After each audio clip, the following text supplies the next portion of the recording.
মহাভারতে পিতামহ ভীষ্ম বলেছিলেন, যদি 12 বছর একটানা একই কাজ করা হয় তাহলে সেই কাজ সফল হয়ে যায়। এই কথা গোকুলের এক ভক্ত কৃষ্ণদাস জানতে পারে। সে 12 বছর ধরে একটানা ভগবানকে মালা পরাতে থাকে। যখন 12 বছরের শেষ দিন হয় তখন বলে, ভগবান, আজ 12 বছর পূর্ণ হলো, কাল কিন্তু তুমি আমার কাছে মালা পরতে আসবে। ভক্ত কৃষ্ণদাস সারা রাত ধরে 56 ভোগ বানায়। পরদিন সকাল হয়, সকাল থেকে সন্ধে হয়ে যায়, তবুও কৃষ্ণ আসে না।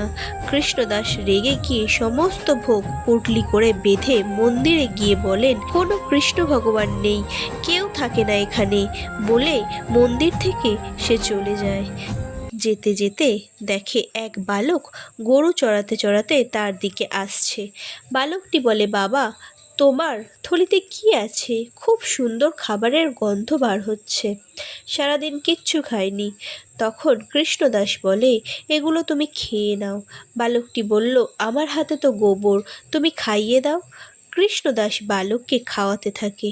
বালকটি হঠাৎ কাঁদতে থাকে। কৃষ্ণদাস বলে, কাঁদছো কেন? আমি তো খাইয়ে দিচ্ছি। বালকটি বলে, বাবা, তোমার হাতের মালা না পরলে আমার ভালো লাগে না, আমি তোমার আলিঙ্গন বুঝতে পারি না।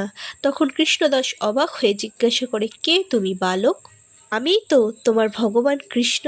সকাল থেকে অনেক ভোগ দিয়েছে, কিন্তু আমি তোমার হাতেই খেতে চাই, তাই আমি তোমার কাছে এসেছি। আমরা যদি ভগবানকে এক মনে ডাকি তাহলে ভগবান নিশ্চয়ই আমাদের সাড়া দেবে। হরে কৃষ্ণ।